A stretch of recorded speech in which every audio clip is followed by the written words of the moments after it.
Yo,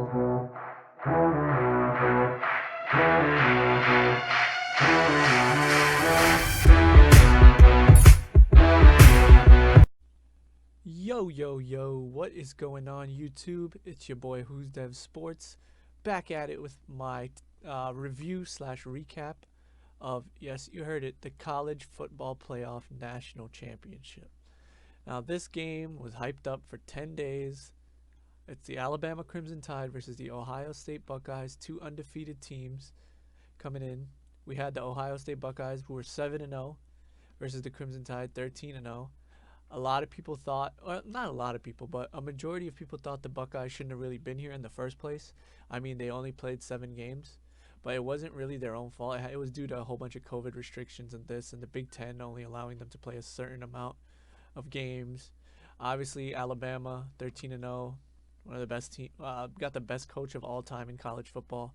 Rolled through the SEC year after year, had not lost a game up to that point. Rolled through the playoffs. They beat Notre Dame easily. Ohio State was more of on a shocker side. A lot of people had Clemson winning that game because Clemson's got the greatest prospect in the history. Some people are calling it the greatest prospect in the history of college football. They think he's going to transition to the game easily. Obviously, I'm talking about Trevor Lawrence. If you guys don't know who he is, search him up. He's supposed to be the second coming of Andrew Luck, apparently. So, I mean, a lot of people thought Clemson was going to win that game, but we saw Justin Fields step up, and boy, he delivered. I believe he threw 6 touchdowns in that game. That was ridiculous. Buckeyes, Crimson Tide, everybody. I mean, Alabama was heavily favored for this game. I believe they were a -9 for this game. So we're just going to take a look at the game, how it went, play by play. First quarter actually ended 7-7. I was watching it live. I mean, both teams looked good off the start. Justin Fields was a little bit worse. Obviously, he doesn't have the weapons that Mac Jones has. We'll talk about what Mac Jones has, but it was pretty crazy to see. It was a 7-7 game at the end of the first quarter. I'm pretty sure a lot of people thought Alabama would have took over early. But in the second quarter, that's when everything changed. I mean, it wasn't even we pretty much knew it was over in the second quarter. Justin Fields, he wasn't accurate as accurate as he was in the previous game against Clemson. He started, throwing passes that were they weren't going to receivers. It was mainly the running back that was stepping up. He had 2 touchdowns. Obviously, Garrett Wilson had a touchdown. Chris Olave was much of a no-show. I know he stepped up in the game before against Clemson, but I mean, it was pretty much they couldn't do anything against the Alabama defense. They really couldn't. But Alabama had a field day. I mean, look at these stats. Mac Jones, 36 for 45, 464 yards, 5 touchdowns, 0 interceptions. Najee Harris. I mean, we'll talk about this in a second, but just quarterback, running back, wide receiver. They had a star at each position that knew what they were doing. So now let's talk about this in particular. This guy right here. DeVonta Smith, Heisman winner. I mean, I think he should be a top 5 pick in this upcoming NFL draft. You can easily build a team around him if you have a decent quarterback. You don't even need a star. This guy will go out and catch the ball. Mac Jones, I wouldn't say Mac Jones is is he top 5 quarterback prospects? I don't even know. Some people would call him that. Some people might even have him as number 6. I have him in my top 5. I mean, obviously you got Trevor Lawrence, Justin Fields, Zach Wilson, Trey Lance. Then I would put Mac Jones at 5th. Some people would Kyle Trask. That's up to them. But I mean, Mac Jones, his arm talent, his accuracy, it's not above level. It's not anything crazy. So I mean, DeVonta Smith he's basically making Mac Jones look good in my opinion. DeVonta Smith, he's going to be something special in this league. Well, I mean, he won the Heisman. I mean, when's the last time we've seen a non-quarterback win the Heisman? He knows what he's doing. I mean, he had 12 receptions for 215 yards, an average of 18 with 3 touchdowns. He was just playing the game out there. No defense was covering him. He was just making the other players look terrible. He was making the Ohio State defense look bad. I mean, it was pretty much a done game after the second quarter. Alabama was rolling as fast as they could. I mean, if you look at the difference, 341 to 621. Look at the passing yards. Rushing yards comparable. 147 to 157, that's not bad at all. But passing yards is where, I mean, I would say Alabama just took it away. Jeez. And funny thing is, after there was a play where Mac Jones fumbled the ball, and you actually thought Ohio State would have some pressure, would try to take advantage, but they never really got quite a handle in this game. Obviously, Nick Saban now wins another title. I mean, for those, if there's anybody out there that argues that Nick Saban isn't the greatest college head coach of all time, then I don't know. There's something wrong with them because Nick Saban, it's crazy. I mean, what he has done at Alabama, obviously I know it's a shortened season, but what he has done in Alabama this year, throughout his career, he deserves. If he wants to go coach in the NFL, go ahead. Obviously, I don't believe he's leaving Alabama anytime soon, but I mean, this is just ridiculous. For Nick Saban, he's basically Nick Saban and Bill Belichick.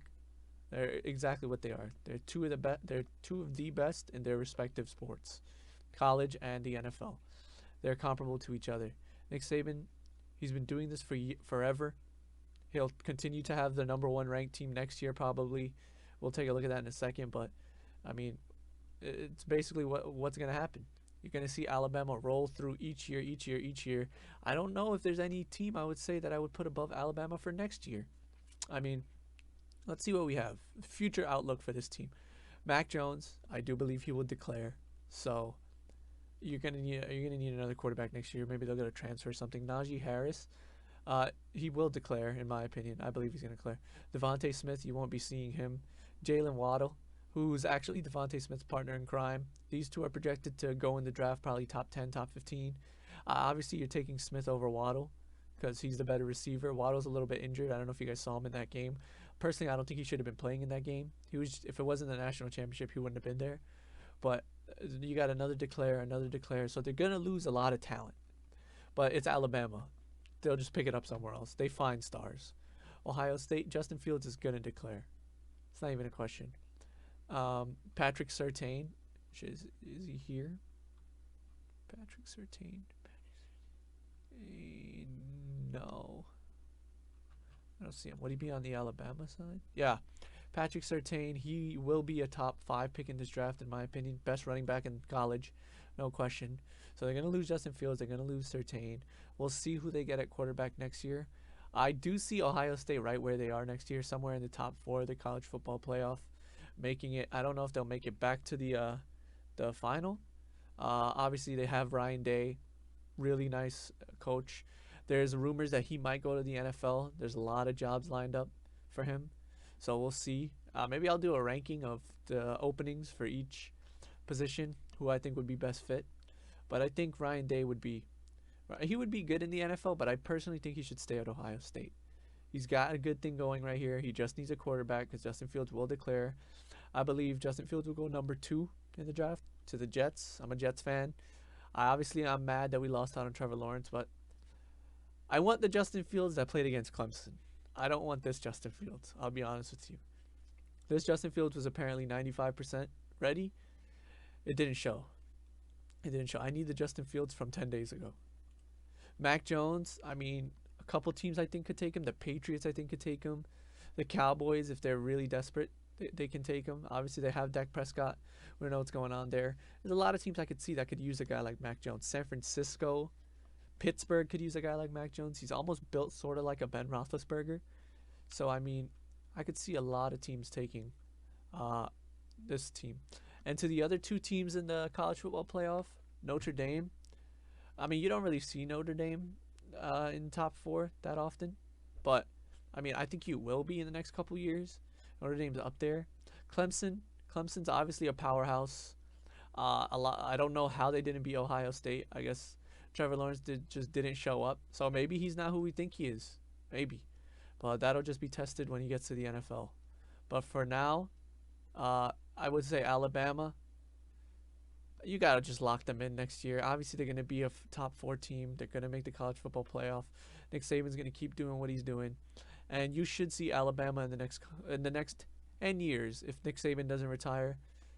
I'll go out on a limb and say 4 more titles, which isn't that hard. I mean, that's pretty easy for Nick Saban. So, yeah, I see Alabama's just going to be dominant. These 2 teams are going to be back here next year. And that's pretty much what you're going to see for college football for the rest of the way. I don't know what it's going to look like in terms of the COVID situation. Whatever happens, I mean, hopefully this year I would say it was a pretty good college football playoff. I don't know about the regular season. Regular season we had ups and downs, but the playoff turned out really well. Fans got to watch it. So if we can get something back to normalcy, as if we got from 2 years ago, if we could get anything back to normal next year, then I think we'd consider ourselves pretty lucky.